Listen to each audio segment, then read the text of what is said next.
ਰੰਗਮੰਚ ਇੱਕ ਅਜਿਹੀ ਕਲਾ ਹੈ ਜੋ ਸਮਾਜ ਨੂੰ ਸ਼ੀਸ਼ਾ ਵਿਖਾਉਂਦੀ ਹੈ। ਰੰਗਮੰਚ ਹੀ ਹੈ ਜੋ ਸਾਨੂੰ ਇਨਸਾਨ ਬਣਾਉਂਦਾ ਹੈ, ਸਾਨੂੰ ਲੋਕਾਂ ਦੀਆਂ ਸੰਵੇਦਨਾਵਾਂ ਦੇ ਨੇੜੇ ਰੱਖਦਾ ਹੈ। ਰੰਗਮੰਚ ਨਾ ਹੁੰਦਾ ਤਾਂ ਅਸੀਂ ਜਾਨਵਰ ਹੁੰਦੇ। ਸਮਾਜ ਨੂੰ ਰੰਗਮੰਚ ਦੀ ਬੜੀ ਲੋੜ ਹੈ। ਚਾਰੋਂ ਪਾਸੇ ਪ੍ਰਦੂਸ਼ਣ ਹੈ, ਸਿਆਸਤ ਗੰਦਲੀ ਹੋਈ ਹੈ, ਪ੍ਰਬੰਧ ਜ਼ਾਲਮ ਹੋ ਗਿਆ ਹੈ, ਧਰਮ ਮਨੁੱਖ ਨੂੰ ਕੁਰਾਹੇ ਪਾ ਰਿਹਾ ਹੈ। ਆਮ ਬੰਦੇ ਨੂੰ ਕੌਣ ਸੁਣ ਰਿਹਾ? ਰੰਗਮੰਚ ਸੁਣ ਰਿਹਾ ਹੈ। ਧਰਤੀ ਹੇਠੋਂ ਪਾਣੀ ਮੁੱਕ ਰਿਹਾ ਹੈ। ਸਰਮਾਏਦਾਰ ਚਲਾਕ ਹੈ, ਉਸ ਨੂੰ ਫਾਇਦਾ ਹੈ। ਲੋੜੀਂਦੀ ਵਸਤੂ ਘੱਟ ਹੋਵੇਗੀ ਤਾਂ ਮਹਿੰਗੀ ਵੇਚੇਗਾ। ਰੰਗਮੰਚ ਆਪਣੀ ਜ਼ਿੰਮੇਵਾਰੀ ਸਮਝਦਾ ਹੈ। ਇਹ ਸਰਮਾਏਦਾਰੀ ਦੇ ਪਾਜ ਨੂੰ ਉਧੇੜਦਾ ਹੈ। ਕਿਸਾਨ ਖੁਦਕਸ਼ੀਆਂ ਕਰ ਰਿਹਾ ਹੈ, ਮਜ਼ਦੂਰ ਮਰ ਰਿਹਾ ਹੈ। ਰੰਗਮੰਚ ਖੂਨ ਦੇ ਹੰਝੂ ਬਹਾਉਂਦਾ ਹੈ। ਰੰਗਮੰਚ ਫਿਕਰਮੰਦ ਹੈ। ਰੰਗਮੰਚ ਲੋਕਾਂ ਦੇ ਮੋਢੇ ਨਾਲ ਮੋਢਾ ਜੋੜ ਕੇ ਖੜਾ ਹੈ। ਹੋਰ ਤੇਜ਼ ਕਰੋ, ਹੋਰ ਤੇਜ਼ ਕਰੋ, ਚਾਰੇ ਪਾਸੇ ਫੈਲ ਜਾਓ। ਗਲੀਆਂ ਬਾਜ਼ਾਰਾਂ ਵਿਹੜਿਆਂ 'ਚ ਪਹੁੰਚ ਜਾਓ। ਡਫਲੀ ਵਜਾਓ, ਢੋਲ ਖੜਕਾਓ, ਨਗਾਰੇ ਤੇ ਚੋਟ ਮਾਰੋ। ਰੰਗਮੰਚ ਕਦੇ ਨਹੀਂ ਡਰਦਾ ਤੇ ਨਾ ਹੀ ਡਰੇਗਾ। ਰੰਗਮੰਚ ਦੀ ਲੋੜ ਹੈ ਪਿੰਡਾਂ ਨੂੰ, ਸ਼ਹਿਰਾਂ ਨੂੰ, ਕਸਬਿਆਂ ਨੂੰ, ਲੋਕਾਂ ਨੂੰ, ਸਾਨੂੰ ਰੰਗਕਰਮੀਆਂ ਨੂੰ ਵੀ। ਰੰਗਮੰਚ ਜ਼ਿੰਦਾਬਾਦ ਹੈ। ਰੰਗਮੰਚ ਜ਼ਿੰਦਾਬਾਦ ਰਹੇਗੀ। ਇਹੋ ਹੀ ਹੈ ਰੰਗਮੰਚ। ਰੰਗਮੰਚ ਹੀ ਲੋਕਾਂ ਨੂੰ ਸੂਝ ਦੇ ਸਕਦਾ ਹੈ। ਉਹ ਹੋਰ ਕੋਈ ਵੀ ਜਿਹੜਾ ਸਾਧਨ ਹੈ ਥੀਏਟਰ ਤੋਂ ਇਲਾਵਾ ਮੈਨੂੰ ਨਜ਼ਰ ਨਹੀਂ ਆ ਰਿਹਾ। ਇਹ ਸ਼ਖਸ ਜੋ ਸੁੱਤਿਆਂ ਪਿਆਂ ਵੀ ਰੰਗਮੰਚ ਰਾਹੀਂ ਜਾਗਦਾ ਹੈ, ਜੋ ਕਿਤਾਬਾਂ ਨਾਲ ਘਿਰਿਆ ਰਹਿੰਦਾ ਹੈ, ਪੰਜਾਬੀ, ਹਿੰਦੁਸਤਾਨੀ ਤੇ ਕੁੱਲ ਦੁਨੀਆ ਦਾ ਸਾਹਿਤ ਪੜ੍ਹਦਾ ਹੈ, ਜੋ ਨਿਰੰਤਰ ਲਿਖਦਾ ਹੈ, ਖੁੱਲ੍ਹ ਕੇ ਹੱਸਦਾ ਹੈ ਤੇ ਅੰਦਰੋਂ ਰੋਂਦਾ ਹੈ, ਜੋ ਸਿਹਤ ਲਈ ਸੈਰਾਂ ਕਰਦਾ, ਖੁੱਲ੍ਹੀ ਤੇ ਤਾਜ਼ੀ ਹਵਾ ਦੇ ਫੱਕੇ ਮਾਰਦਾ ਹੈ, ਕਸਰਤਾਂ ਕਰਦਾ ਹੈ, ਪਰ ਕਦੀ-ਕਦੀ ਸਿਹਤ ਦੀਆਂ ਧੱਜੀਆਂ ਵੀ ਉਡਾਉਂਦਾ ਹੈ। ਇਸ ਸ਼ਖਸ ਨੂੰ ਕੀ ਕਹਿ ਕੇ ਬੁਲਾਈਏ? You can call me Narindernath too. Davinder Daman Punjabi ਦੇ ਗਿਣਵੇਂ ਚੁਣਵੇਂ ਉਹਨਾਂ ਨਾਟਕਕਾਰਾਂ ਦੇ ਵਿੱਚੋਂ ਇੱਕ ਨਾਟਕਕਾਰ ਆ ਜਿਹੜਾ ਸਿਰਫ ਨਾਟਕ ਲਿਖਣ ਲਈ ਨਾਟਕ ਨਹੀਂ ਲਿਖਦਾ, ਸਗੋਂ ਉਹ ਅਜਿਹਾ ਨਾਟਕਕਾਰ ਆ ਜਿਹੜਾ ਸਮਾਜਿਕ ਤਬਦੀਲੀ ਦਾ ਨਾਟਕਕਾਰ ਆ। ਜੇ ਪ੍ਰਤੀਬੱਧ ਨਹੀਂ ਹੈ ਕਲਾਕਾਰ ਤਾਂ ਮੇਰੇ ਖਿਆਲ 'ਚ ਉਹਦੀ ਕੋਈ ਦੇਣ ਨਹੀਂ ਹੈ, ਉਹਦੀ ਕੋਈ ਕੰਟਰੀਬਿਊਸ਼ਨ ਨਹੀਂ ਬਣਦੀ ਹੈਗੀ। ਕੋਈ ਅਰਥ ਨਹੀਂ ਰਹਿ ਜਾਂਦੇ ਉਹਦੇ ਕਲਾ ਦੇ, ਸਾਹਿਤ ਦੇ। ਜਿਹੜਾ ਦਿਸ਼ਾਹੀਣ ਸਾਹਿਤ ਹੈ, ਦਿਸ਼ਾਹੀਣ ਕਲਾ ਹੈ। ਦਵਿੰਦਰ ਦਮਨ ਨੇ ਇਹ ਸੰਤੁਲਨ ਬਣਾ ਕੇ ਰੱਖਿਆ। ਉਸ ਦਾ ਸਾਹਿਤ, ਉਸ ਦੀ ਕਲਾ ਹਮੇਸ਼ਾ ਸਤਿਅਮ, ਸ਼ਿਵਮ, ਸੁੰਦਰਮ ਦੀ ਕਸੌਟੀ ਤੇ ਖਰੀ ਉਤਰੀ ਹੈ। ਦਮਨ ਸੰਸਾਰ ਪੱਧਰ ਤੇ ਹੋ ਰਹੀ ਰਾਜਨੀਤੀ, ਸਮਾਜਿਕ ਤਬਦੀਲੀਆਂ, ਆਰਥਿਕ ਉਲਝਣਾਂ ਨੂੰ ਬਾਖੂਬੀ ਸਮਝਦਾ ਹੈ। ਪਾਣੀ ਦੇ ਕੰਢੇ ਖੜ ਚੂੜੀ ਭਰਨਾ ਉਸ ਨੂੰ ਕਬੂਲ ਨਹੀਂ। ਉਹ ਡੂੰਘੇ ਪਾਣੀਆਂ ਅੰਦਰ ਚੁੱਭੀ ਮਾਰ ਮੋਤੀ ਚੁਗਣੇ ਜਾਣਦਾ ਹੈ। ਦਵਿੰਦਰ ਦਮਨ ਗੰਭੀਰ ਕਲਾ ਦਾ ਝੰਡਾ ਬਰਦਾਰ ਹੈ। ਉਹ ਇਨਾਮਾਂ ਸਨਮਾਨਾਂ ਮਗਰ ਨਾ ਦੌੜ ਸਕਦਾ ਸੀ, ਨਾ ਕਦੀ ਦੌੜਿਆ। ਇਹ ਇਨਾਮ ਉਸ ਦਾ ਹੱਕ ਹਨ। ਮੇਰਾ ਕੰਮ 'ਚ ਵਿਸ਼ਵਾਸ ਹੈ। ਕੰਮ ਕਰਦੇ ਜਿਹੜੀ ਖੁਸ਼ੀ ਹੁੰਦੀ ਹੈ ਉਹ ਇਨਾਮ ਸਨਮਾਨਾਂ ਨਾਲੋਂ ਕਿਤੇ ਵੱਡੀ ਹੁੰਦੀ ਹੈ। ਪਰ ਮੈਂ ਇਹ ਵੀ ਨਹੀਂ ਕਹਿੰਦਾ ਕਿ ਇਨਾਮ ਸਨਮਾਨ ਨਹੀਂ ਮਿਲਣੇ ਚਾਹੀਦੇ। ਹਾਂ, ਇੱਕ ਵਾਰੀ ਮੈਨੂੰ ਇਨਾਮ ਮਿਲਣ ਵੇਲੇ ਮੈਨੂੰ ਇੱਕ ਸ਼ਿਕਵਾ ਜ਼ਰੂਰ ਹੋਇਆ ਸੀ ਸਰਕਾਰ 'ਤੇ ਕਿ ਜਦੋਂ ਮੈਨੂੰ ਪੰਜਾਬ ਸੰਗੀਤ ਨਾਟਕ ਅਕੈਡਮੀ ਦਾ ਅਵਾਰਡ ਮਿਲਿਆ, ਕਿ ਜਿਸ ਕਰਕੇ ਮੈਨੂੰ ਅਵਾਰਡ ਮਿਲ ਰਿਹਾ ਹੈ, ਜਿਸ ਕਲਾ ਕਰਕੇ ਅਵਾਰਡ ਮਿਲ ਰਿਹਾ ਹੈ, ਉਹ ਕਲਾ ਨੂੰ ਸਰਕਾਰ ਕੋਈ ਵੀ ਇੱਕ ਪੈਸਾ ਵੀ ਦੇ ਕੇ ਰਾਜੀ ਨਹੀਂ ਹੈ ਤੇ ਨਾ ਦਿੱਤਾ ਹੈ, ਨਾ ਦਿੱਤਾ ਜਾ ਰਿਹਾ ਕਈ ਸਾਲਾਂ ਤੋਂ। ਉਹ ਕਲਾ ਮਰ ਰਹੀ ਹੈ, ਮੇਰਾ ਸਨਮਾਨ ਕੀਤਾ ਜਾ ਰਿਹਾ ਹੈ। ਇਹਦੇ ਕੀ ਅਰਥ ਨੇ? ਵਾਹ! ਦਮਨ ਦੇ ਮੂੰਹੋਂ ਨਿਕਲਿਆ ਇੱਕ-ਇੱਕ ਸੰਵਾਦ, ਉਸ ਦੀ ਕਲਮ 'ਚ ਫੁੱਟਿਆ ਹਰ ਬੋਲ ਭਰਪੂਰ ਦਾਗ ਹਾਸਲ ਕਰਦਾ ਹੈ। ਉਹ ਘਰੋਂ ਤਿਆਰ ਹੋ ਮੰਚ ਵੱਲ ਜਾ ਰਿਹਾ ਹੋਵੇ ਜਾਂ ਮੰਚ 'ਤੇ ਆਪਣਾ ਜਾਦੂ ਬਿਖੇਰਨ ਤੋਂ ਬਾਅਦ ਘਰ ਵਾਪਿਸ ਆ ਰਿਹਾ ਹੋਵੇ। ਤਾੜੀਆਂ ਤੇ ਵਾਹ-ਵਾਹ ਦੀ ਗੂੰਜ ਉਸ ਦਾ ਪਿੱਛਾ ਕਰਦੀ ਹੈ।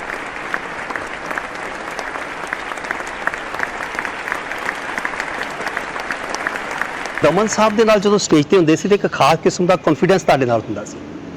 ਦਮਨ ਸਾਹਿਬ ਔਰਾ ਕ੍ਰੀਏਟ ਕਰ ਲੈਂਦੇ ਸੀ ਇੱਕ ਸਟੇਜ ਦੇ ਉੱਤੇ। ਪਿੰਡਾਂ ਦੇ ਵਿੱਚ ਰਾਮਲੀਲਾਵਾਂ ਮੰਡਲੀਆਂ ਆਉਂਦੀਆਂ ਸੀਗੀਆਂ, ਮਰਾਸੀ ਲੋਕ ਵਿਆਹਾਂ ਤੇ ਆਉਂਦੇ ਸੀ, 5-5 ਦਿਨਾਂ ਦੇ ਵਿਆਹ ਹੁੰਦੇ ਸੀ ਜਿੱਥੇ ਨਕਲਾਂ ਹੁੰਦੀਆਂ ਸੀ।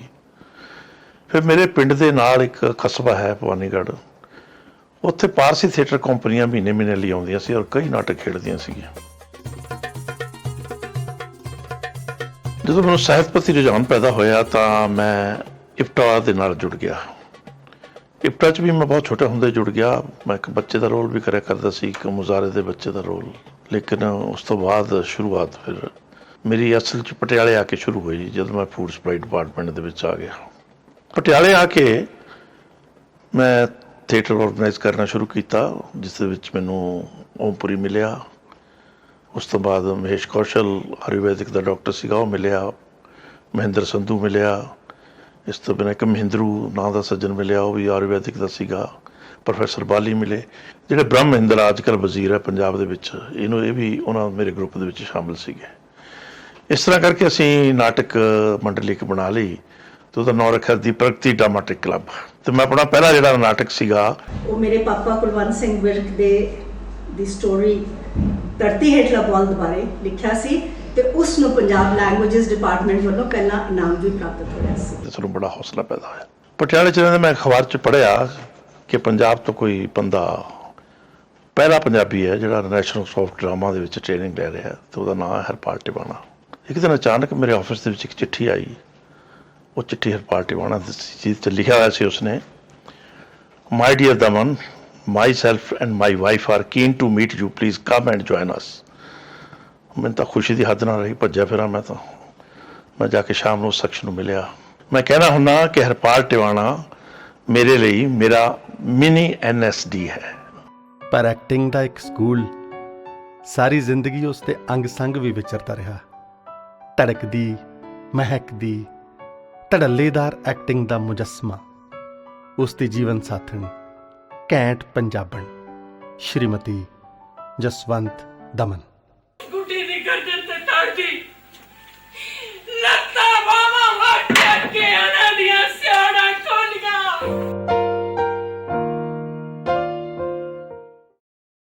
ਜਸਵੰਤ ਹੋਰਾਂ ਨੇ ਮੇਰਾ ਪੂਰੀ ਤਰ੍ਹਾਂ ਸਾਥ ਨਿਭਾਇਆ ਹੈ ਔਰ ਬਹੁਤ ਕੁਰਬਾਨੀ ਵੀ ਕੀਤੀ ਹੈ। ਕੁਰਬਾਨੀ ਮੈਂ ਇਸ ਕਰਕੇ ਕਹਿਣਾ, ਜਿਨ੍ਹਾਂ ਦਿਨਾਂ 'ਚ ਉਹਨਾਂ ਨੇ ਥੀਏਟਰ ਸ਼ੁਰੂ ਕੀਤਾ ਤਾਂ ਉਹਨਾਂ ਦਿਨਾਂ ਵਿੱਚ ਤਾਂ ਕੁੜੀਆਂ ਨੂੰ ਸਟੇਜ ਦੇ ਨੇੜੇ ਨਹੀਂ ਸੀ ਲੱਗਣ ਦਿੰਦੇ। ਜਿੰਨਾ ਇਹਨਾਂ ਨੇ ਮੈਨੂੰ ਪੁਸ਼ ਕੀਤਾ ਕੰਮ ਕਰਨ ਲਈ, ਮੈਨੂੰ ਗਾਂਹ ਵਧਣ ਲਈ, ਉਹਨਾਂ ਮੇਰਾ ਨਹੀਂ ਖਿਆਲ ਕਿ ਉਹਨਾਂ ਜ਼ਮਾਨਿਆਂ ਦੇ ਵਿੱਚ ਹੋਰ ਕੋਈ ਵੀ ਇਨਸਾਨ ਕਰ ਸਕਦਾ ਹੈ। ਜੇ ਅੱਜ ਜਸਵੰਤ ਤੋਂ ਮੈਂ ਜਸਵੰਤ ਦਮਨ ਆ, ਮੈਨੂੰ 4 ਬੰਦੇ ਜਾਣਦੇ ਨੇ, ਤੇ ਉਹ ਸਿਰਫ ਮੇਰੇ ਹਸਬੈਂਡ ਦੀ, ਦਵਿੰਦਰ ਦਮਨ ਦੀ ਬਦੌਲਤ ਹੈ। ਉਹਨਾਂ ਜ਼ਮਾਨਿਆਂ ਦੇ ਵਿੱਚ ਮੈਨੂੰ ਗੱਡੀ ਤੇ ਬਿਠਾ ਕੇ ਬੰਬੇ ਨੂੰ ਤੋਰਤਾ, ਜਿਨ੍ਹਾਂ ਜ਼ਮਾਨਿਆਂ ਵਿੱਚ ਮੈਂ ਸਿਰਫ ਕੋਟੀ ਸੇਖਾਂ ਤੋਂ ਮਸਾਂ ਚੰਡੀਗੜ੍ਹ ਪਹੁੰਚਦੀ ਸੀ। ਸੋਹਣੀ ਦਿੱਖ ਵਾਲਾ ਦਵਿੰਦਰ ਤੇ ਸੰਧੂਆਂ ਦੀ ਕੁੜੀ ਜਸਵੰਤ ਸ਼ਾਇਦ ਇੱਕ ਦੂਜੇ ਲਈ ਹੀ ਬਣੇ ਸਨ, ਸੋ ਵਿਆਹੇ।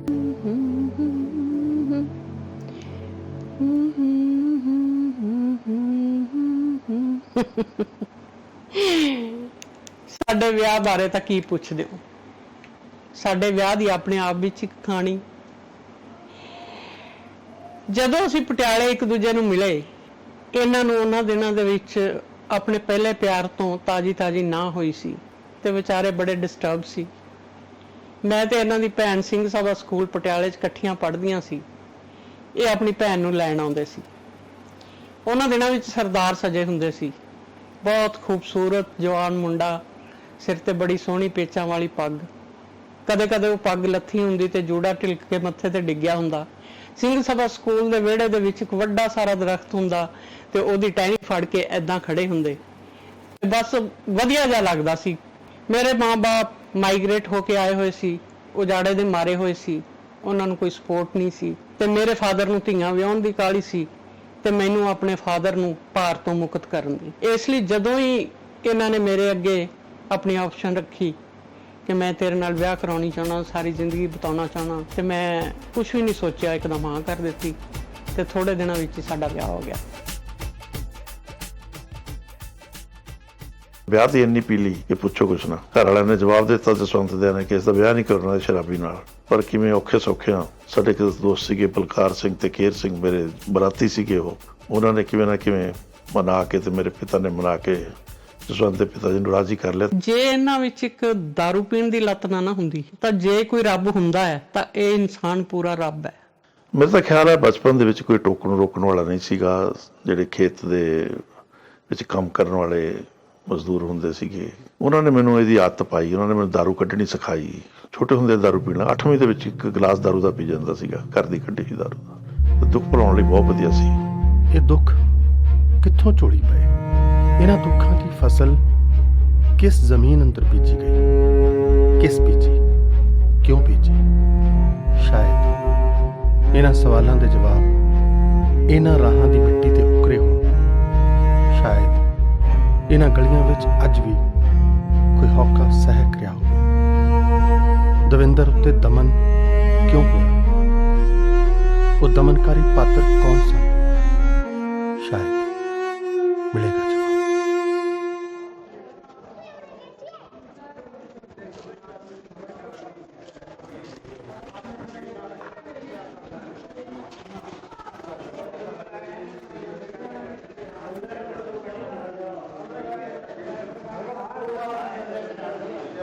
ਵਾਹ ਜੀ ਵਾਹ, ਸਤਿ ਸ਼੍ਰੀ ਅਕਾਲ।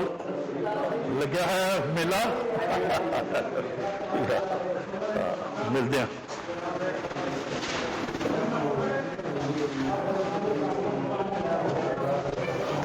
ਤਕਰੀਬਨ ਸਾਡੇ ਇੱਕ ਪਹਿਲਾਂ ਦਲੀਪ ਸਿੰਘ ਕਾਮਰੇਡ ਜੀ ਹੁੰਦੇ ਸੀ। ਦਲੀਪ ਸਿੰਘ ਕਾਮਰੇਡ ਜੀ ਦਾ ਪਰਿਵਾਰ ਰਹੇ।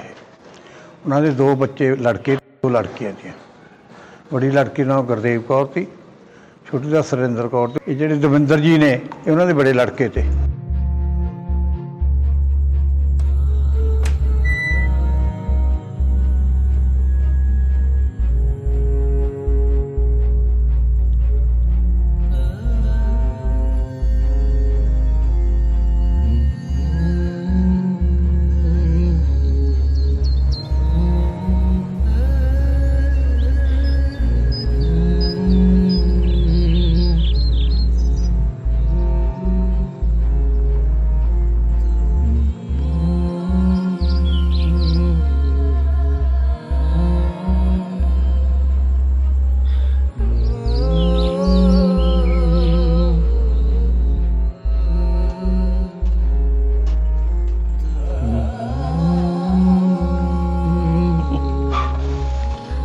ਇਸ ਘਰ ਵਿੱਚ ਮੈਂ 11 ਸਾਲ ਬਿਤਾਏ ਨੇ। ਬੜਾ ਮੁਸੀਬਤਾਂ ਭਰਿਆ ਸੀ ਉਹ ਦੌਰ।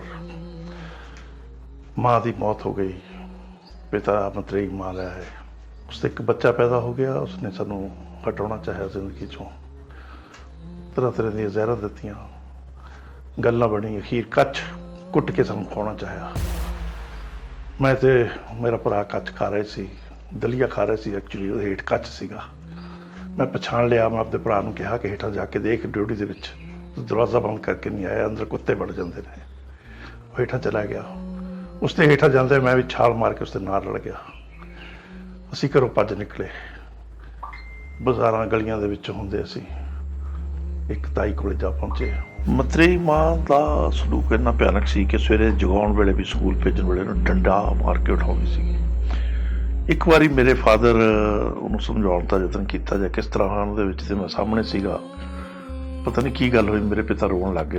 ਸ਼ਖਸ ਨੂੰ ਰੋਂਦਿਆਂ ਦੇਖ ਕੇ ਨਾ ਇਨਸਿਕਿਉਰ ਫੀਲ ਕੀਤਾ ਕਿ ਮੈਂ ਚੀਖਣ ਲੱਗ ਗਿਆ ਕਿ ਆਇਓ ਮੇਰਾ ਪਿਤਾ ਰੋ ਰਿਹਾ। ਉਹ ਲੇਡੀ ਨੇ ਮੇਰਾ ਗਲਾ ਘੁੱਟਣ ਦੀ ਕੋਸ਼ਿਸ਼ ਕੀਤੀ ਕਿ ਮੇਰੀ ਆਵਾਜ਼ ਬੰਦ ਹੋ ਜਾਏ, ਲੇਕਿਨ ਮੈਂ ਗਲਾ ਛੁਡਾ ਕੇ ਕਿਵੇਂ ਨਾ ਕਿਵੇਂ ਗਲੀਆਂ ਬਾਜ਼ਾਰਾਂ ਵਿੱਚੋਂ ਭੱਜਦਾ ਮੈਂ ਰੇਲਵੇ ਸਟੇਸ਼ਨ ਤੇ ਉੱਧਰ ਕਿਤੇ ਉਹਦਾ ਇੱਕ ਚੇਲਾ ਸੀ। ਮੈਂ ਕਹਿੰਦਾ ਉਸ ਪਿੰਡ ਪਹੁੰਚ ਜਾਵਾਂ ਤਾਂ ਮੈਂ ਬਚੂੰਗਾ।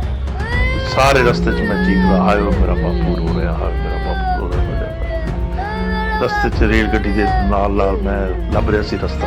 ਰੇਲ ਲੰਘੀ, ਪਤਾ ਨਹੀਂ ਮੈਂ ਕਿਉਂ ਬੇਹੋਸ਼ ਹੋ ਕੇ ਗਿਰ ਗਿਆ।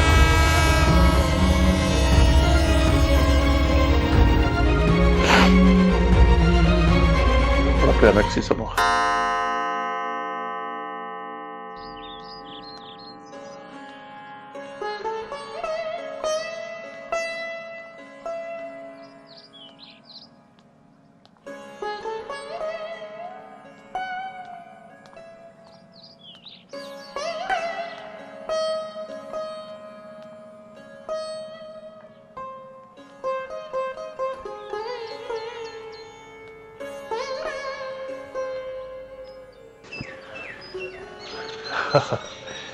ਇਸ ਬੋਰਡ ਥੱਲੇ ਮੈਂ ਪੜ੍ਹਾਈ ਕੀਤੀ ਚੌਥੀ ਕਲਾਸ ਤੱਕ।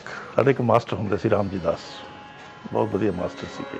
ਉਹ ਹੈੱਡ ਮਾਸਟਰ ਵੀ ਸੀ, ਮਾਸਟਰ ਵੀ ਸੀ, ਤੇ ਨਾਲ ਦੀ ਨਾਲ ਪੋਸਟ ਮਾਸਟਰ ਵੀ ਸੀ। ਆਹ ਕਿਆ ਦਿਨ ਸਨ। ਇੱਥੇ ਨਾਲ ਕੁਝ ਕਮਰੇ ਹੁੰਦੇ ਸਨ, ਤੇ ਮੇਰਾ ਇੱਕ ਬੜਾ ਗੂੜਾ ਦੋਸਤ ਅਮਰ ਬਾਬਾ ਹੁੰਦਾ ਸੀ, ਮੈਨੂੰ ਆਪਣੇ ਇੱਥੇ ਕਮਰੇ 'ਚ ਲੈ ਆਉਂਦਾ ਸੀ, ਕਿਉਂਕਿ ਮੇਰੇ ਘਰ ਕੋਈ ਹੁੰਦਾ ਨਹੀਂ ਸੀ। ਪਿੰਡ ਵਿੱਚੋਂ ਡਾਲੀ ਦੇ ਤੌਰ ਤੇ ਲਿਆਂਦੀ ਹੋਈ ਰੋਟੀ ਅਸੀਂ ਇੱਥੇ ਖਾਂਦੇ ਸੀ ਬੈਠ ਕੇ। ਪਿਤਾ ਜੀ ਦਾ ਜੀਵਨ ਵੀ ਸੰਘਰਸ਼ਮਈ ਇਸ ਤਰ੍ਹਾਂ ਸੀਗਾ ਕਿ ਫਿਊਡਲ ਫੈਮਿਲੀ ਵਿੱਚ ਜਨਮ ਲਿਆ। ਦਾਦਾ ਤਾਂ ਮੇਰਾ ਬਹੁਤ ਪੜ੍ਹਿਆ ਲਿਖਿਆ ਸੀਗਾ, ਤੇ ਉਹ ਮਹਾਰਾਜਾ ਰਜਿੰਦਰ ਸਿੰਘ ਜਿਹੜੇ ਭੁਪਿੰਦਰ ਸਿੰਘ ਦੇ ਫਾਦਰ ਸੀਗੇ, ਉਹਨਾਂ ਦੇ ਬੋਡੀਗਾਰਡ ਇੰਚਾਰਜ ਸੀਗੇ। ਪਰ ਉਹਨਾਂ ਨੇ ਆਪਣੇ 2-3 ਬੇਟਿਆਂ ਨੂੰ ਬਿਲਕੁਲ ਨਹੀਂ ਪੜ੍ਹਾਇਆ। ਉਹਦਾ ਰਿਜ਼ਲਟ ਇਹ ਹੋਇਆ ਕਿ ਉਹ ਬਿਲਕੁਲ ਹੀ ਅਨਪੜ੍ਹ ਰਹਿ ਗਏ, ਤੇ ਸਾਡੇ 200 ਦੇ ਕਰੀਬ ਡੰਗਰ ਹੁੰਦਾ ਸੀ, ਤੇ ਬੜਾ ਸਾਰਾ ਬਾੜਾ ਇੱਕ ਬਣਾ ਕੇ ਉਹਦੇ ਵਿੱਚ 200 ਡੰਗਰਾਂ ਨੂੰ ਰੱਖਿਆ ਜਾਂਦਾ ਸੀਗਾ। ਕਿਸੇ ਦੇ ਗਲ ਵਿੱਚ ਰੱਸਾ ਨਹੀਂ ਸੀ ਹੁੰਦਾ। ਸੋ ਮੇਰੇ ਪਿਤਾ ਦੀ ਡਿਊਟੀ ਸੀਗੀ ਬਾਗੇ ਦੇ ਡੰਗਰ ਚਾਰਦੇ ਹੋਏ ਰੇਤੇ ਦੇ ਉੱਪਰ ਉਡਾੜਾ ਸਿੱਖਿਆ, ਤੇ ਇਸ ਤਰ੍ਹਾਂ ਕਰਕੇ ਉਹਨੇ ਆਪਣਾ ਜੀਵਨ ਕਵੀਸ਼ਰੀ ਤੋਂ ਸ਼ੁਰੂ ਕੀਤਾ। ਬੜਾ ਮਸ਼ਹੂਰ ਕਵੀਸ਼ਰ ਹੋਇਆ। ਉਸ ਦਾ ਮੇਰੇ ਜੀਵਨ ਤੇ ਬੜਾ ਤਕੜਾ ਪ੍ਰਭਾਵ ਹੋਇਆ। ਬੜਾ ਦਲੇਰ ਬੰਦਾ ਸੀ। ਪਿਤਾ ਮੇਰੇ ਦਾ ਅੰਸ਼ ਜੋ ਕਲਾਤਮਕ ਅੰਸ਼ ਸੀਗਾ ਉਹ ਮੇਰੇ ਵਿੱਚ ਆਇਆ, ਕਿਉਂਕਿ ਉਹ ਕਵੀਸ਼ਰ ਸੀਗਾ।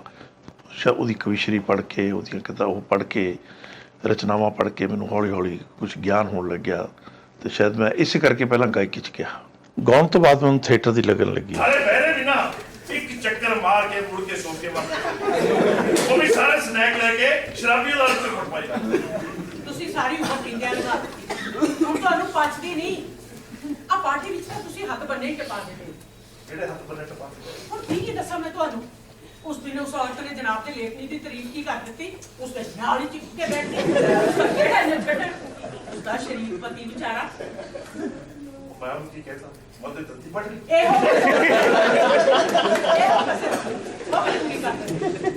ਤੁਹਾਨੂੰ ਨਹੀਂ ਪਤਾ ਬੀਵੀ ਨੂੰ ਕਿੰਨੀ ਤਕਲੀਫ ਸਹਿਣੀ ਪੈਂਦੀ। ਪਾਰਟੀ ਤੇ ਜਾਣਾ ਹੋਵੇ ਤਾਂ ਘਰੋਂ ਹੀ ਫਿਕਰ ਸ਼ੁਰੂ ਹੋ ਜਾਂਦਾ ਹੈ ਕਿ ਉੱਥੇ ਜਾ ਕੇ ਕੁਝ ਵਾਪਰਿਆ ਕਿ ਵਾਪਰਿਆ।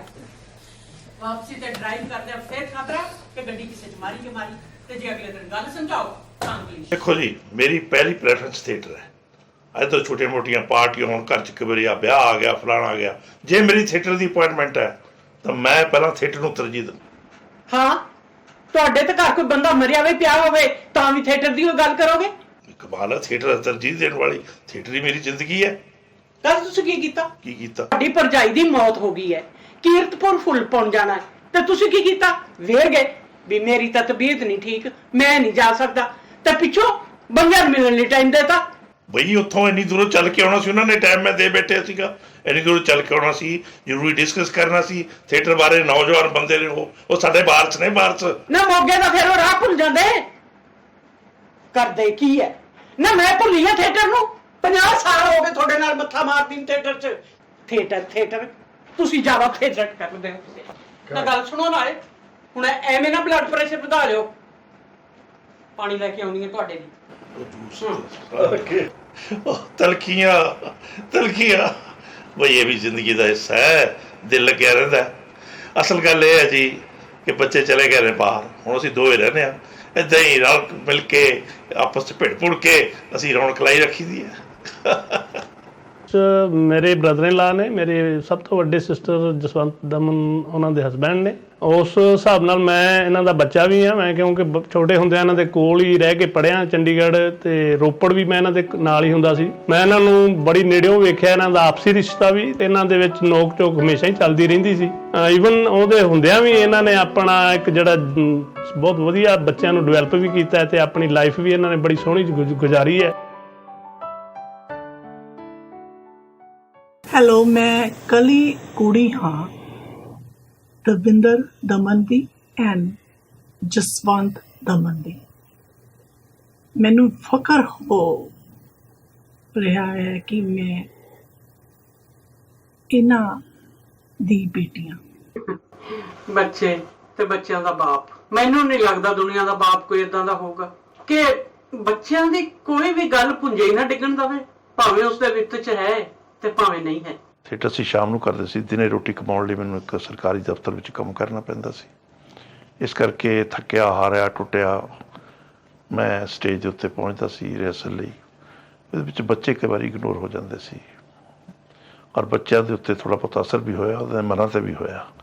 ਸ਼ੁਰੂ ਤਾਂ ਬੱਚਿਆਂ ਨੇ ਕਿਹਾ ਕਿ ਅਸੀਂ ਹੋਰ ਜੋ ਮਰਜ਼ੀ ਕਰਾਂਗੇ, ਥੀਏਟਰ ਨਹੀਂ ਕਰਾਂਗੇ। ਲੇਕਿਨ ਬਾਅਦ ਵਿੱਚ ਮੇਰੀ ਬੇਟੀ ਲਾਅ ਕਰਦੀ ਹੋਈ ਵੀ ਪਾਇਲਟ ਵੀ ਉਹ ਸਿੱਖੀ ਸੀ, ਔਰ ਹੋਰ ਵੀ ਕਈ ਕੰਮ ਕਰਦੀ ਹੋਈ ਵੀ ਉਹ ਥੀਏਟਰ ਵੱਲ, ਫਿਲਮਾਂ ਵੱਲ ਉਹਦਾ ਰੁਝਾਨ ਹੋਇਆ, ਅਤੇ ਅੱਜ ਉਹ ਫਿਲਮਾਂ ਦੇ ਮੇਕਿੰਗ ਦੇ ਵਿੱਚ PhD ਉਹਨੇ ਕੀਤੀ ਹੈ ਯੂਨੀਵਰਸਿਟੀ ਆਫ ਨੌਰਟੈਕਸ ਜੋ ਅਮਰੀਕਾ 'ਚੋਂ। ਮੈਂ ਆਰਟਿਸਟ ਨਹੀਂ ਹਾਂ, ਮੈਂ ਆਰਟੀਵਿਸਟ ਹਾਂ। ਇਹ ਸ਼ਬਦ, ਇਹ ਵਰਡਸ ਮੈਂ ਆਪਣੇ ਆਪ ਇਜਾਦ ਕੀਤਾ ਹੈ। ਫਾਊਂਡੇਸ਼ਨ ਪਾਪਾ ਦੀ ਦਿੱਤੀ ਹੋਈ ਹੈ। ਪਾਪਾ ਨੇ ਕਿਹਾ ਸੀ, ਮੈਂ ਸਮਝਦਾ ਕਿ ਐਂਟਰਟੇਨਮੈਂਟ ਨਹੀਂ, ਕੇਵਲ ਮਹਿਜ਼ ਐਂਟਰਟੇਨਮੈਂਟ ਨਹੀਂ ਹੈ, ਇਹ ਸੁਨੇਹਾ ਦਿੰਦਾ ਹੈ। ਔਰ ਮੈਂ ਦੇਖਿਆ ਕਿ ਲੋਕਾਂ ਅੰਦਰ ਇਹ ਸੁਨੇਹਾ ਜਾ ਕੇ ਰਿੜਕਿਆ ਜਾਂਦਾ, ਉਹਨਾਂ ਦੀ ਸੋਚ ਦਾ ਹਿੱਸਾ ਬਣਦਾ ਹੈ। ਮੈਂ ਬਹੁਤ ਛੋਟੀ ਜੀ ਸੀ, ਪਾਪਾ ਨੇ ਕਿਹਾ ਸੀ ਕਲਾ, ਆਰਟ, ਜ਼ਿੰਦਗੀ, ਲਾਈਫ ਰਲ ਮਿਲ ਜਾਂਦੀ ਹੈ। ਕਲਾ ਨਾਲ ਜ਼ਿੰਦਗੀ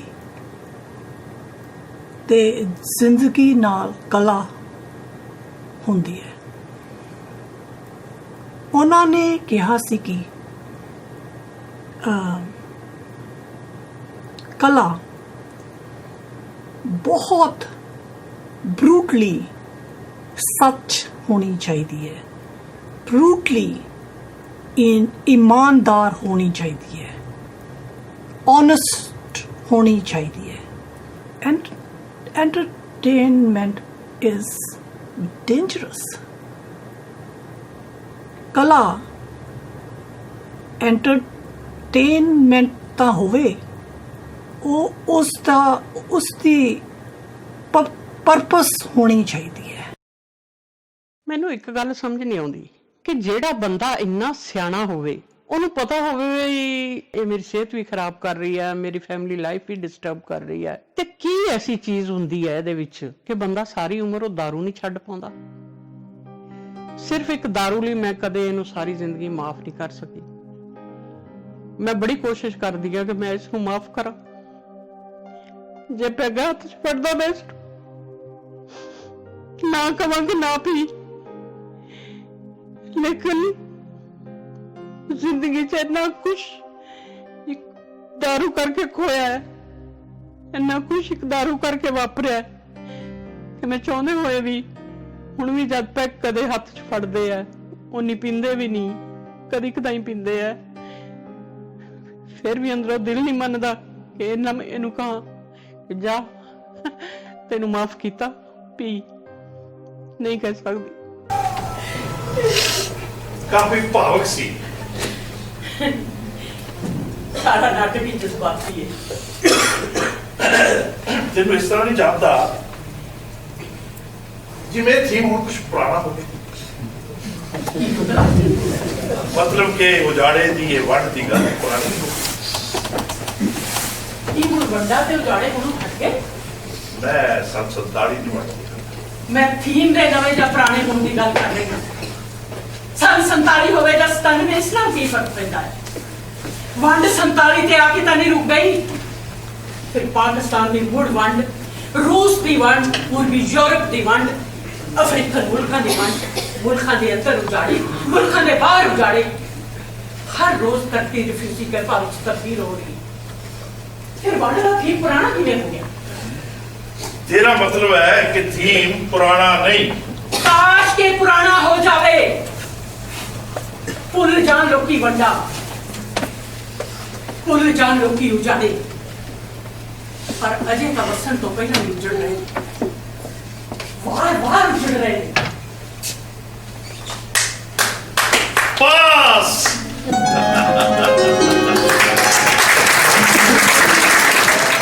ਦਮਨ ਸਾਹਿਬ ਉਹਨਾਂ ਲੋਕਾਂ ਵਿੱਚੋਂ ਨੇ ਜਿਨ੍ਹਾਂ ਨੇ ਕੋਈ ਪ੍ਰੋਫੈਸ਼ਨਲ ਟ੍ਰੇਨਿੰਗ ਤਾਂ ਨਹੀਂ ਲਈ, ਪਰ ਉਹਨਾਂ ਨੇ ਹਰਪਾਲ ਟਿਵਾਣਾ ਤੋਂ ਲੈ ਕੇ ਤੇ ਸਾਡੇ ਸਮਿਆਂ ਤੱਕ ਬਿਲਕੁਲ ਇੱਕ ਪ੍ਰੋਫੈਸ਼ਨਲ ਰੰਗਕਰਮੀ ਦੇ ਤੌਰ ਦੇ ਉੱਤੇ ਕੰਮ ਕੀਤਾ।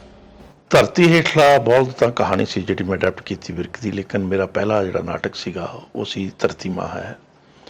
ਇਹ ਮੈਂ ਪ੍ਰਭਾਵਿਤ ਹੋਇਆ ਜਦੋਂ 1965 ਦੀ ਵਾਰ ਹੋਈ, ਪਾਕਿਸਤਾਨ ਦੇ ਨਾਲ ਪਹਿਲੀ ਜੰਗ ਸੀ ਲੜੀ, ਮੈਨੂੰ ਬੜਾ ਦੁੱਖ ਹੋਇਆ ਇਹ ਜਾਣ ਕੇ ਕਿ ਉਹੀ ਲੋਕ ਜਿਹੜੇ ਇਕੱਠੇ ਅਕੈਡਮੀ ਦੇ ਵਿੱਚ ਟ੍ਰੇਨਿੰਗ ਲੈ ਰਹੇ ਸੀਗੇ, ਉਹ ਲੋਕ ਜਿਹੜੇ ਇਕੱਠੇ ਜੀਵਨ ਜੀ ਰਹੇ ਸੀਗੇ, ਉਹ ਇੱਕ ਦੂਜੇ ਦੇ ਖਿਲਾਫ ਬੰਦੂਕਾਂ ਚੁੱਕ ਕੇ ਖੜੇ ਸਨ। ਤੇ ਇਹ ਨਾਟਕ ਹੁਣ ਮੈਂ ਕਾਲਾ ਲਹੂ ਦੇ ਨਾਂ ਤੇ ਖੇਡਦਾ, ਇਹਦੀਆਂ ਹਜ਼ਾਰਾਂ ਪਰਫਾਰਮੈਂਸਿਸ ਹੋਈਆਂ ਨੇ। ਉਸ ਤੋਂ ਬਾਅਦ ਮੈਂ ਚੰਡੀਗੜ੍ਹ ਆ ਗਿਆ। ਚੰਡੀਗੜ੍ਹ ਦੇ ਵਿੱਚ ਮੈਂ ਜਿਹੜਾ ਮਿਡਲ ਕਲਾਸ ਦਾ ਜੀਵਨ ਸੀ ਉਹ ਦੇਖਿਆ। ਉਸ ਦੇ ਅੰਦਰ ਮੈਨੂੰ ਕਾਫੀ ਕੁਛ ਲੱਗਿਆ ਕਿ ਜੇ ਇੱਕ ਜੀ ਜਿਹੜਾ ਉਸ ਘਰ ਦਾ ਮੇਨ ਹੈਡ ਹੈ, ਜੇ ਉਹ ਗੁਆਚ ਜਾਵੇ ਜਾਂ ਮਰ ਜਾਵੇ ਤਾਂ ਉਸ ਘਰ ਦਾ ਕੀ ਹਾਲਤ ਹੁੰਦੀ ਹੈ। ਇਸ ਤਰ੍ਹਾਂ ਦਾ ਮੈਂ ਨਾਟਕ ਲਿਖਿਆ, ਛਾਂ ਬਿਹੂਣੇ ਨਾਟਕ ਨੂੰ ਮੈਂ ਹਿੰਦੀ 'ਚ ਵੀ ਟਰਾਂਸਲੇਟ ਕੀਤਾ ਰਸੋਈ ਘਰ ਦੇ ਨਾਂ ਦੇ ਉੱਤੇ। ਮੈਂ ਨਾਟਕ ਲਿਖਿਆ ਉਸ ਦਾ ਸੂਰਜ ਦਾ ਕਤਲ। ਸੂਰਜ ਦੇ ਕਤਲ ਦੇ ਵਿੱਚ ਕਿਸੇ ਵੀ ਮੈਂ ਮਜ਼ਹਬ ਦਾ ਨਾਂ ਨਹੀਂ ਲਿਆ, ਮੈਂ ਟੋਟਲ ਮਜ਼ਹਬਾਂ ਦੀ ਗੱਲ ਕੀਤੀ ਹੈ ਔਰ ਦੱਸਿਆ ਕਿ ਮਜ਼ਹਬ ਜਿਹੜਾ ਲੋਕ ਪੀੜਾ 'ਚੋਂ ਪੈਦਾ ਹੁੰਦਾ ਹੈ ਉਹ ਕਿਵੇਂ ਜਾ ਕੇ ਫਿਰ ਰਾਜਕਰਤਾ ਦੇ ਹੱਥਾਂ 'ਚ ਵਿਕ ਜਾਂਦਾ ਹੈ। ਦਮਨ ਜੀ ਦਾ ਨਾਟਕ ਸੂਰਜ ਦਾ ਕਤਲ ਟਰਾਂਸਲੇਟ, ਉਸ ਦਾ ਅਨੁਵਾਦ ਕਰਨ ਦਾ ਮੈਨੂੰ ਮੌਕਾ ਮਿਲਿਆ। ਅਸੀਂ ਇਤਿਹਾਸ ਵਿੱਚ ਪੜ੍ਹਦੇ ਹਾਂ ਔਰੰਗਜ਼ੇਬ ਦੇ ਬਾਰੇ, ਦਾਰਾ ਸ਼ਿਕੋ ਔਰ ਕਿਸ ਤਰ੍ਹਾਂ ਉਹ ਜ਼ਾਲਿਮ ਸੀਗੇ। ਸੋ ਬਿਲਕੁਲ ਇੱਕ ਕਿਸਮ ਦੇ ਕਾਰਡਬੋਰਡ ਕਟ ਆਊਟ ਕੈਰੈਕਟਰਸ, ਵਨ ਡਾਇਮੈਂਸ਼ਨਲ ਅਸੀਂ ਉਹਨਾਂ ਨੂੰ ਜਾਣਦੇ ਹਾਂ ਐਜ਼ ਸਟੂਡੈਂਟਸ ਜਿੱਦਾਂ ਸਕੂਲਾਂ 'ਚ ਪੜ੍ਹੇ। ਪਰ ਜਦੋਂ ਅਸੀਂ ਪਲੇ ਮੈਂ ਪੜ੍ਹਿਆ ਅਤੇ ਉਹਦੇ ਵਿੱਚ ਦੇ ਆਲ ਕੇਮ ਅਲਾਈਵ, ਉਹਨਾਂ ਦੇ ਦੂਸਰੇ ਐਸਪੈਕਟਸ ਔਰ ਕਿਉਂ ਉਹਨਾਂ ਦੀ ਕੀ ਸੋਚ ਸੀਗੀ। ਔਰ ਖਾਸ ਕਰਕੇ ਉਸ ਪਲੇ ਦੇ ਵਿੱਚ ਜਿਹੜਾ ਕੋਤਵਾਲ ਦਾ ਰੋਲ ਸੀਗਾ ਉਹ ਮੈਨੂੰ ਹੁਣ ਯਾਦ ਆ ਰਿਹਾ ਹੈ ਕਿ ਉਹ ਮੈਨੂੰ ਬਹੁਤ ਹੀ ਇੰਟਰੀਗਿੰਗ ਔਰ ਬਹੁਤ ਹੀ ਇੰਸਪਾਇਰਿੰਗ ਲੱਗਿਆ, ਕਿਉਂਕਿ ਉਸ ਦੀ ਜਿਹੜੀ ਕੌਨਫਲਿਕਟ ਸੀ, ਜੋ ਡਿਲੇਮਾਜ਼ ਸੀਗੇ, ਉਹ ਬਹੁਤ ਹੀ ਸੁੰਦਰ ਤਰੀਕੇ ਨਾਲ ਦਮਨ ਜੀ ਨੇ ਉਹਨਾਂ ਨੂੰ ਕ੍ਰੀਏਟ ਕੀਤਾ ਸੀ। ਮੈਨੂੰ ਯਾਦ ਹੈ ਕਿ ਜਦੋਂ ਮੇਰਾ ਵੀ ਥੀਏਟਰ ਦਾ ਸ਼ੁਰੂਆਤੀ ਦੌਰ ਸੀਗਾ, ਮੈਂ ਦਮਨ ਸਾਹਿਬ ਨਾਲ ਇੱਕ ਪਲੇ ਕੀਤਾ ਸੀ ਸੂਰਜ ਦਾ ਕਤਲ। ਸਾਡੇ ਸ਼ੁਰੂਆਤ ਦੇ ਦਿਨ ਸੀਗੇ, ਪਰ ਉਹਨਾਂ ਕੋਲੋਂ ਬਹੁਤ ਕੁਝ ਸਿੱਖਣ ਨੂੰ ਮਿਲਿਆ। ਤੇ ਫਿਰ ਸਾਹਮਣੇ ਆਇਆ ਦਮਨ ਸਾਹਿਬ ਦਾ ਬਹੁਤ ਹੀ ਮਕਬੂਲ ਨਾਟਕ ਛਿਪਣ ਤੋਂ ਪਹਿਲਾਂ।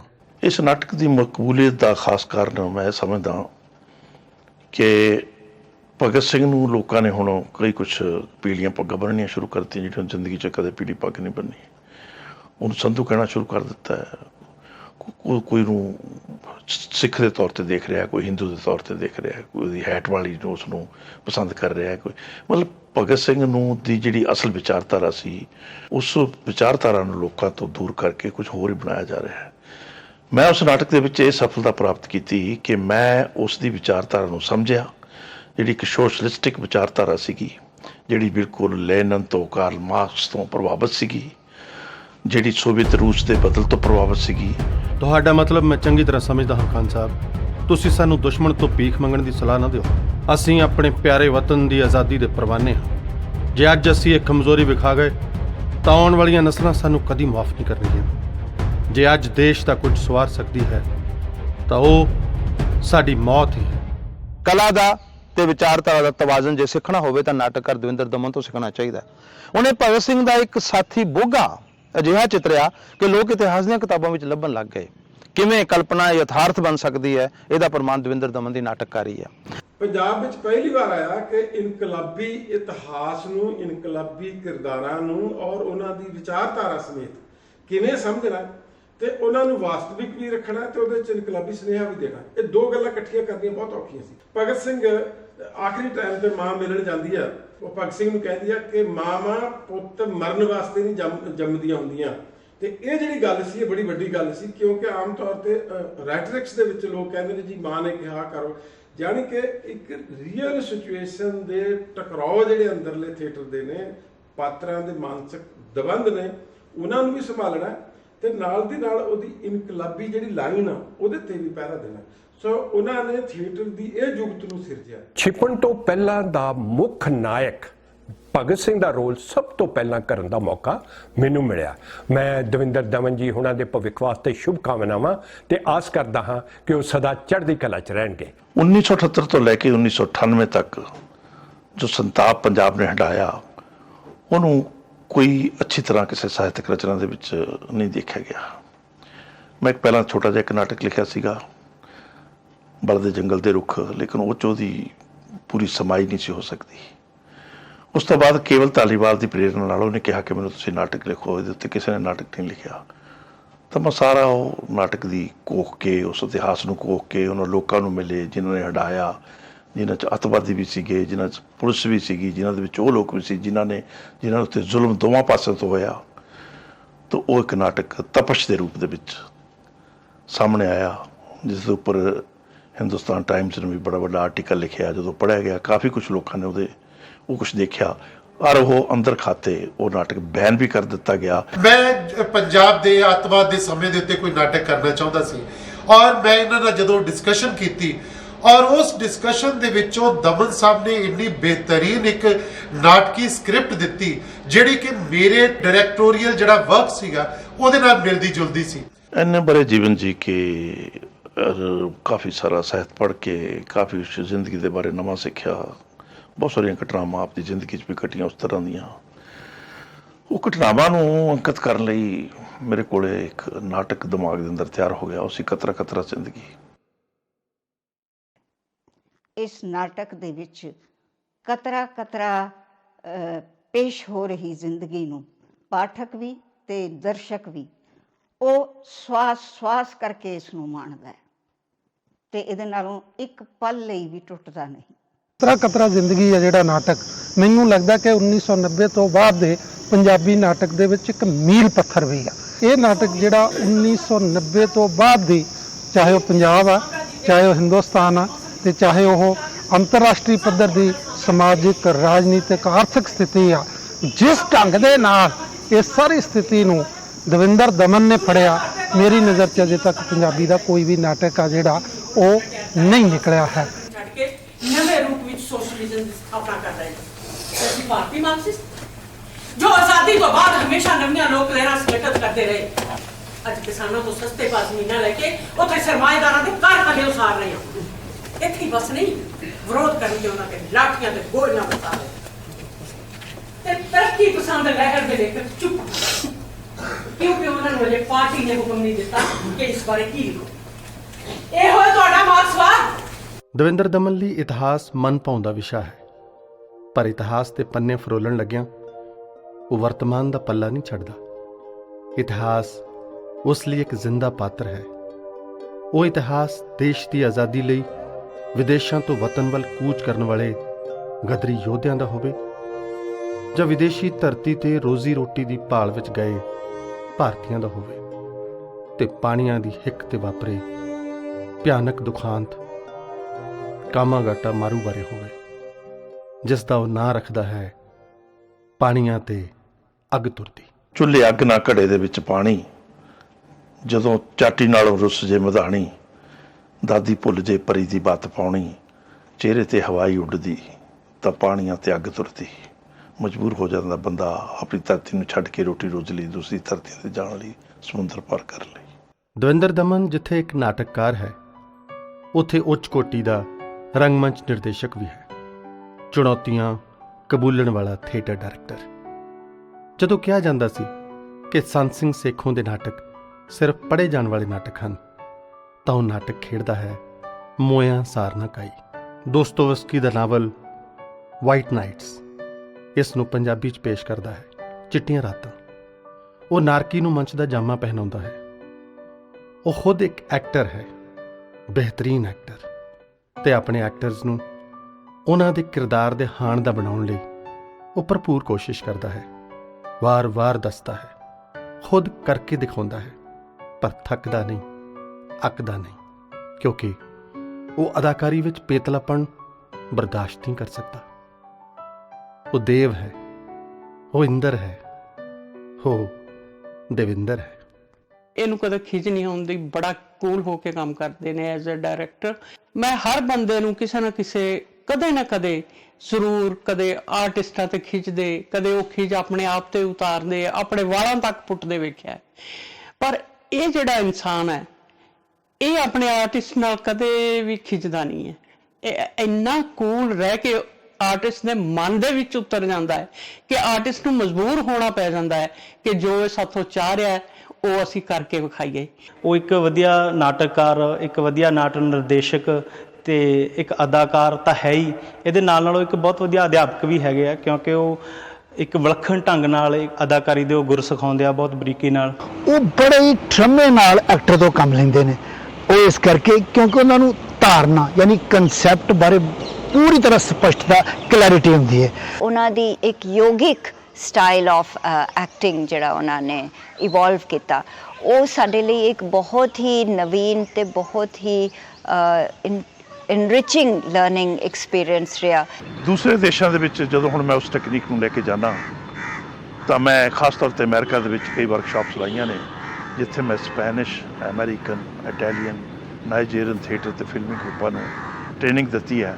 ਉਹਨਾਂ ਨੇ ਬੜਾ ਕੁਝ ਸਿੱਖਿਆ ਇਹਦੇ ਵਿੱਚੋਂ। ਇਸ ਲਈ ਮੈਂ ਸਮਝਦਾ ਕਿ ਐਕਟਰ ਲਈ, ਐਕਟਰ ਦੀ ਸਿਹਤ ਦੀ ਮੇਨਟੇਨੈਂਸ ਲਈ ਔਰ ਐਕਟਰ ਦੀ ਕਲਾ ਦੇ ਵਿਕਾਸ ਲਈ ਯੋਗਾ, ਖਾਸ ਤੌਰ ਤੇ ਪ੍ਰਾਣਾਯਾਮ ਬਹੁਤ ਜ਼ਰੂਰੀ ਹੈ। ਇਹ ਸ਼ਹਿਰ ਨੇ ਮੈਨੂੰ, ਮੇਰੇ ਥੀਏਟਰ ਨੂੰ ਬਹੁਤ ਕੁਝ ਦਿੱਤਾ ਹੈ। ਚੰਡੀਗੜ੍ਹ ਦੇ ਵਿੱਚ ਸਭ ਤੋਂ ਪਹਿਲਾਂ ਮੈਂ ਥੀਏਟਰ ਸ਼ੁਰੂ ਕੀਤਾ ਟੈਗੋਰ ਥੀਏਟਰ ਦੇ ਵਿੱਚ। ਬਹੁਤ ਪਿਆਰਾ ਜਿਹਾ ਥੀਏਟਰ, ਬਹੁਤ ਨਿੱਘਾ ਜਿਹਾ ਥੀਏਟਰ, ਬੜੇ ਸੋਹਣੇ ਸਰੋਤੇ, ਦਰਸ਼ਕ। ਉਸ ਤੋਂ ਬਿਨਾਂ ਗਾਂਧੀ ਸਮਾਰਕ ਭਵਨ, ਪੰਚਕੂਲਾ ਦੇ ਵਿੱਚ ਵੀ, ਇਸ ਤਰ੍ਹਾਂ ਹੀ ਮੋਹਾਲੀ ਦੇ ਵਿੱਚ 5 ਸਟਾਰ ਫੈਕਟਰੀ ਦੇ ਵਿੱਚ ਇੱਕ ਓਪਨ 에ਅਰ ਥੀਏਟਰ ਹੋਇਆ ਕਰਦਾ ਸੀਗਾ, ਬੜਾ ਪਿਆਰਾ ਜਿਹਾ, ਉੱਥੇ ਵੀ ਦਰਸ਼ਕ ਬਹੁਤ ਵਧੀਆ ਸੀਗੇ। ਇਸ ਸ਼ਹਿਰ 'ਚ ਸਭ ਤੋਂ ਖੂਬਸੂਰਤ ਜਿਹੜੀ ਗੱਲ ਹੋਈ ਉਹ ਸੀ ਮੈਂ ਇੱਥੇ ਸਿੱਖਿਆ। ਕਿੱਥੋਂ ਸਿੱਖਿਆ? ਬਾਹਰਲੇ ਦੇਸ਼ਾਂ ਤੋਂ ਆਈਆਂ ਹੋਈਆਂ ਨਾਟਕ ਕੰਪਨੀਆਂ, ਫਰਾਂਸ ਤੋਂ, ਰਸ਼ੀਆ ਤੋਂ, ਇੰਗਲੈਂਡ ਤੋਂ, ਚਾਈਨਾ ਤੋਂ, ਬਹੁਤ ਸਾਰੇ ਦੇਸ਼ਾਂ ਤੋਂ ਇੰਨਾ ਕੁਝ ਸਿੱਖਣ ਨੂੰ ਮਿਲਿਆ ਕਿ ਮੇਰੀ ਜਿਹੜੀ ਥੀਏਟਰ ਦੀ ਇੱਕ ਰਿਚਨੈਸ ਜਿਹੜੀ ਆਉਂਦੀ ਹੈ ਸਿੱਖਣ ਤੋਂ ਬਾਅਦ, ਉਹ ਮੈਨੂੰ ਪ੍ਰਾਪਤ ਹੋਈ। ਇੰਨੇ ਖੂਬਸੂਰਤ ਅਰਥ ਭਰਪੂਰ ਸਫ਼ਰ ਦੇ ਰਾਹੀਂ ਦਵਿੰਦਰ ਦਮਨ ਨੇ ਅਨੇਕਾਂ ਦੋਸਤੀਆਂ ਪਾਲੀਆਂ, ਅਨੇਕਾਂ ਅਸੀਸਾਂ ਹਾਸਲ ਕੀਤੀਆਂ, ਅਨੇਕਾਂ ਮਹਿਫਲਾਂ ਦਾ ਸ਼ਿੰਗਾਰ ਬਣਿਆ। ਫਿਰ ਉਸ ਕੋਲ ਕੌੜੀਆਂ ਮਿੱਠੀਆਂ ਯਾਦਾਂ ਦਾ ਭੰਡਾਰ ਕਿਉਂ ਨਹੀਂ ਹੋਏਗਾ। ਇੱਕ ਘਟਨਾ ਇਹ ਜੀ ਘਟੀ ਕਿ ਜਿਹਨੂੰ ਦੱਸਦਿਆਂ ਮੈਨੂੰ ਹਾਸਾ ਵੀ ਆਉਂਦਾ ਤੇ ਰੋਣਾ ਵੀ ਆਉਂਦਾ। ਹੋਇਆ ਇਸ ਤਰ੍ਹਾਂ ਕਿ ਟੈਗੋਰ ਥੀਏਟਰ ਭਰਿਆ ਹੋਇਆ ਦਰਸ਼ਕਾਂ ਦਾ ਪੂਰਾ।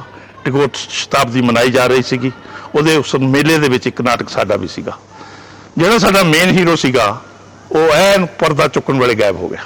ਪਰ ਮੈਂ ਉਹਨਾਂ ਦੇ ਹੌਸਲੇ ਨੂੰ ਸਲਾਮ ਕਰਦਾ ਕਿ ਉਹਨਾਂ ਨੇ ਹੌਸਲਾ ਨਹੀਂ ਹਾਰਿਆ। ਉਹਨਾਂ ਦਾ ਜਿਹੜਾ ਪ੍ਰੌਂਪਟਰ ਸੀਗਾ, ਉਸ ਮੁੰਡੇ ਨੂੰ ਜਿਹੜੇ ਸਾਰੇ ਡਾਇਲੌਗ ਯਾਦ ਸੀਗੇ। ਉਹ ਮੁੰਡੇ ਨੇ ਕਿਹਾ ਕਿ ਸਰ ਤੁਸੀਂ ਘਬਰਾਓ ਨਾ, ਮੈਂ ਤੁਹਾਡਾ ਸ਼ੋਅ ਕਰੂੰਗਾ। ਔਰ ਦਮਨ ਸਾਹਿਬ ਦੀ ਪਿੱਠ ਸੁਣਦੀ ਹੈ ਕਿ ਉਹਨਾਂ ਨੂੰ ਕੌਨਫੀਡੈਂਸ ਵੀ ਸੀਗਾ। ਉਹਨਾਂ ਨੇ ਕਿਹਾ ਕਰ, ਔਰ ਉਹ ਸ਼ੋਅ ਪੂਰਾ ਹੋਇਆ ਔਰ ਬਹੁਤ ਵਧੀਆ ਗਿਆ। ਇੱਕ ਵਾਰੀ ਬੜੇ ਹਾਸੇ ਵਾਲੀ ਗੱਲ ਹੋਈ। ਮੈਂ ਇੱਕ ਖੁੱਲ੍ਹੇ ਆਮ ਸ਼ਰੇਆਮ ਇੱਕ ਮੰਚ ਦੇ ਉੱਪਰ ਨਾਟਕ ਕਰ ਰਿਹਾ ਸੀਗਾ, ਇਤਿਹਾਸ ਬਾਮਗ ਦਾ, ਜਿਸ 'ਚ ਨਵਾਬ ਵਜ਼ੀਰ ਖਾਨ ਦਾ ਮੈਂ ਰੋਲ ਕਰ ਰਿਹਾ ਸੀਗਾ। ਅਚਾਨਕ ਕੀ ਹੋਇਆ ਕਿ ਮੈਨੂੰ ਆ ਕੇ ਕੁਝ ਲੋਕਾਂ ਨੇ ਇਸ ਤਰ੍ਹਾਂ ਘੇਰ ਲਿਆ ਜਿਵੇਂ ਮੇਰਾ ਡਿਫੈਂਸ ਕਰ ਰਹੇ ਹੋਣ, ਜਿਵੇਂ ਮੇਰੇ ਉੱਤੇ ਕੋਈ ਬੰਬ ਸੁੱਟਣ ਲੱਗਿਆ ਹੋਵੇ।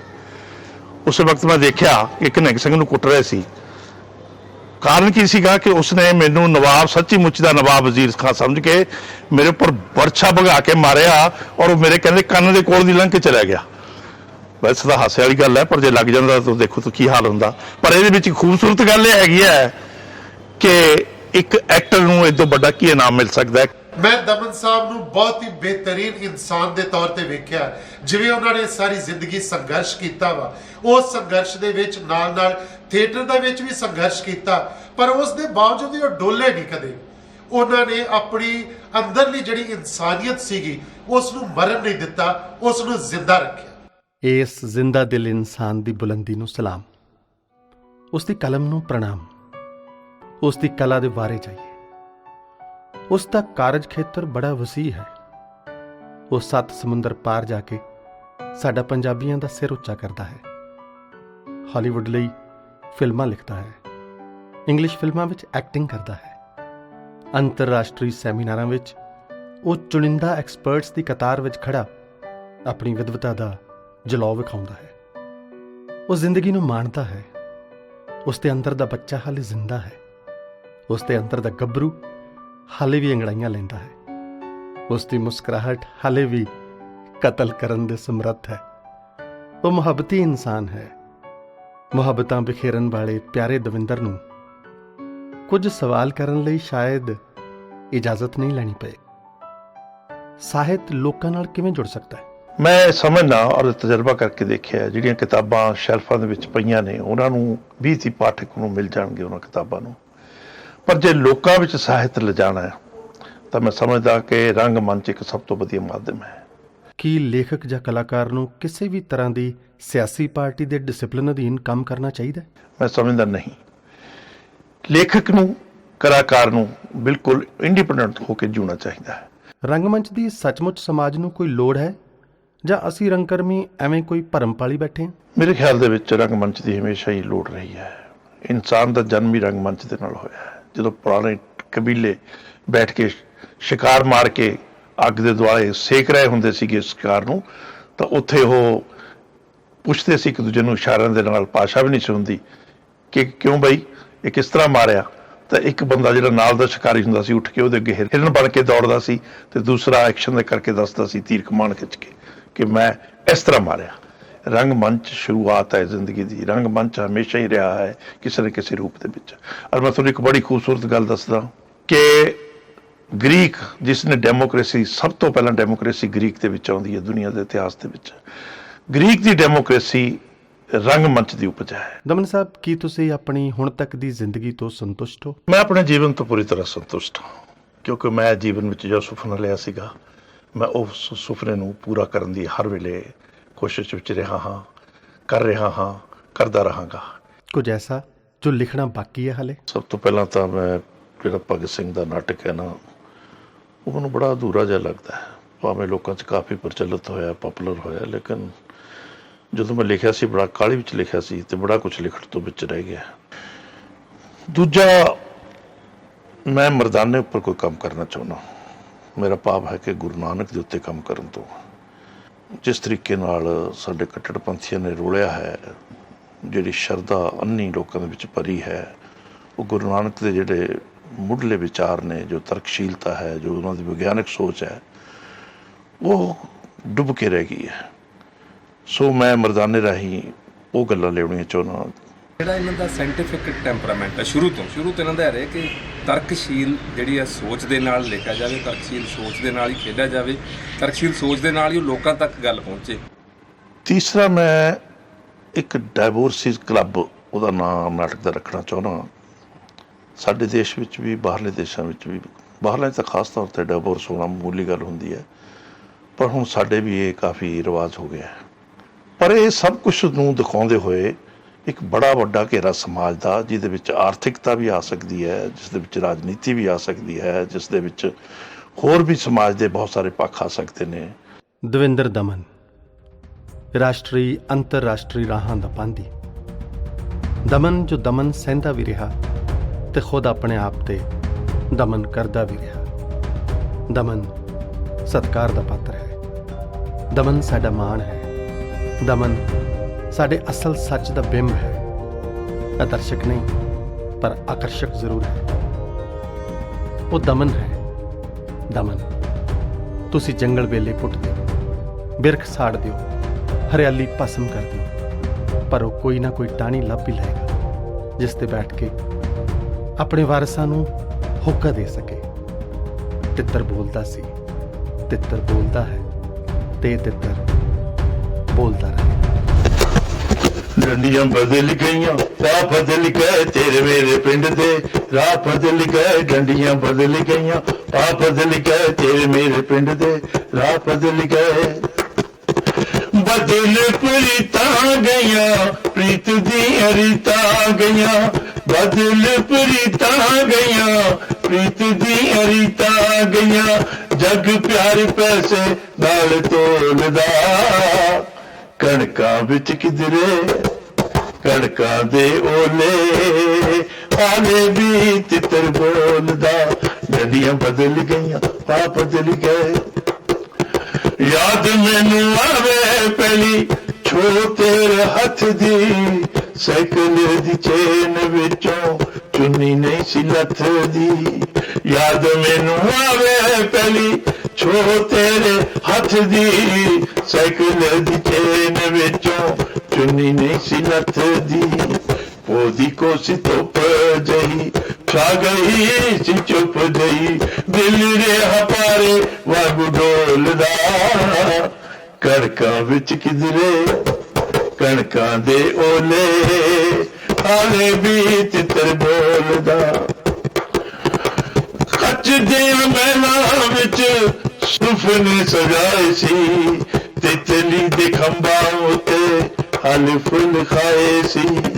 ਸੁਪਨੇ ਤਿੜਕ ਗਏ, ਖੰਭ ਵੀ ਛਿਟਕ ਗਏ, ਕਿਦੇ ਅੱਗੇ ਯਾਰਾ ਦੁੱਖ ਫੋਲਦਾ। ਕਣਕਾਂ ਵਿੱਚ ਕਿਧਰੇ ਕਣਕਾਂ ਦੇ ਓਲੇ, ਹਾਲੇ ਵੀ ਤਿੱਤਰ ਬੋਲਦਾ। ਵੰਡ ਦਿੱਤੇ ਦਿਲ ਸਾਡੇ ਵਾਗ ਪੰਜਾਂ ਪਾਣੀਆਂ, ਦਿੱਤੀ ਸੀ ਦੁਹਾਈ ਭਾਵੇਂ ਸਮੇਂ ਦੀਆਂ ਹਾਣੀਆਂ। ਹਿੰਦ ਅਤੇ ਪਾਕ ਵਾਂਗੂ ਮਿਲਣੇ ਦੀ ਚਾਕ ਵਾਂਗੂ, ਹਿੰਦ ਅਤੇ ਪਾਕ ਵਾਂਗੂ ਮਿਲਣੇ ਦੀ ਚਾਕ ਵਾਂਗੂ, ਦਿਲ ਵਾਲਾ ਝੰਡਾ ਦੂਰ ਢੋਲਦਾ। ਕਣਕਾਂ ਵਿੱਚ ਕਿਧਰੇ ਕਣਕਾਂ ਦੇ ਓਲੇ, ਹਾਲੇ ਵੀ ਤਿੱਤਰ ਬੋਲਦਾ। ਦੁਨੀਆਂ ਬਦਲ ਗਈਆਂ, ਰਾਹ ਬਦਲ ਗਏ ਤੇਰੇ ਮੇਰੇ ਪਿੰਡ ਦੇ, ਰਾਹ ਬਦਲ ਗਏ, ਡੰਡੀਆਂ ਬਦਲ ਗਈਆਂ, ਰਾਹ ਬਦਲ ਗਏ ਤੇਰੇ ਮੇਰੇ ਪਿੰਡ ਦੇ।